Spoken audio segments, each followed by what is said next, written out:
وسهلا بكم في فيديو جديد للحوتة الليبية.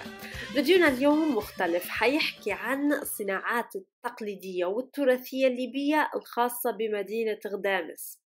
طبعا مدينة غدامس مشهورة بصناعاتها الجلدية على مدار السنين طوال. برضو غدامس تعرف بمسميات كثيرة منها لؤلؤة الصحراء الليبية. فيديونا اليوم حيتكلم على 3 مقتنيات أو سوفينيرز من غدامس. حقيقة أنا مازلت ما شفتش غدامس، لكن إن شاء الله نمشي لها قريبا. المقتنيات هذين هن هدية من والدة. أول قطعة هي حافظة الأقلام، وزي ما تشوفوا حجم حافظة الأقلام أو التزدان حجم معقول جدا. ألوانها حلوة، الملمس متاعها نزيك، برضو بنة الجلد فيه واضحة. بالنسبة لي انك تستخدمي الأقلام او اي شيء اخر، يعني انتي واحتياجاتك، بس ما ينحطش فيها كوزماتيك او مستحضرات يعني او اي حاجة سائلة، لانها حتفسد الجلد. خاصة انها زي ما تشوفوا من جوا البطانة الجلد طبيعي من جوا، ما فيش نايل ويحمي او حاجة، فديما تكون شوية حريصة في استخدامها.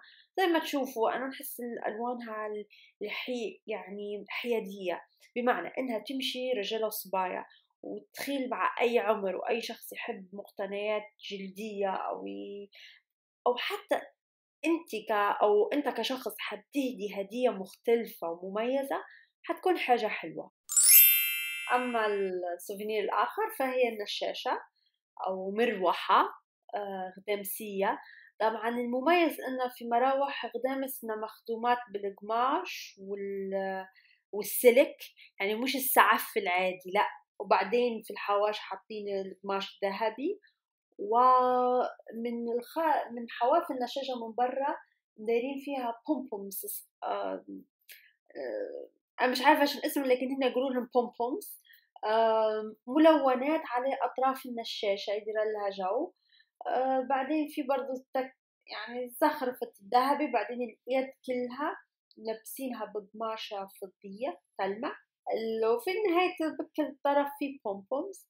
ما هي الأمانة للزينة أكتر، خاصة لما يلبسوا زي الليبي التقليدي وعلى التحزيمة الغدامسية، ما نعتبرهاش نشاشة يعني، لكن بتاع حركات وجو، فسمحة يعني ألوانها نزيكة، وأهم حاجة إنها نكشة من قدام نفس النكشة اللي من الأوراق.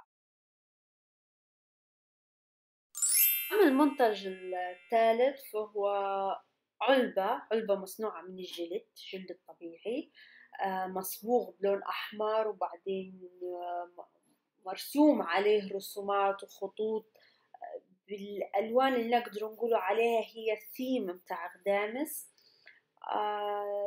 سمحة الأمانة، برضو ريحة الجلد فيها روعة، جلد طبيعي.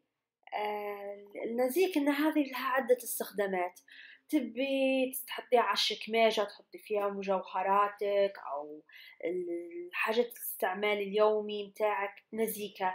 برضو يعني على المكتبة، إذا تبي تستعمليها في مكتبتك تزيني بيها الطاولة اللي في حجرة المعيشة أو في الصالون، نزيكة حتى كهدية يعني، وتجي رجالي ونسائي، يعني ما تقدرش تحدديها بعمر معين أو صبايا ورجالة، لا، الكل يقدر يستعملها والكل يقدر يستفيد منها، وكل واحد وذوقه، وكل واحد والألوان اللي يحبها، خاصة أنها فيها درجة الأصفر، الأحمر، البرتقالي، الخضر، فهذا كله يخليها يعني تناسب كل الأذواق. أعزائي، وهذا فيديو اليوم عن مقتنيات غدامسية. هذه جزء بس من الصناعات، ولكن غدامس هي مش مجرد بس صناعات جلدية، هي ثقافة كاملة، هي تراث ليبي كامل نفخر به. والفيديو هذا هو دعم لترشيح مدينة غدامس كمدينة للتراث العربي 2016، وما تنسوش تصوتوا وهاشتاج ورشح مدينة غدامس. شكرا على المتابعة، وانتلاقوا في فيديو جديد للحوتة الليبية.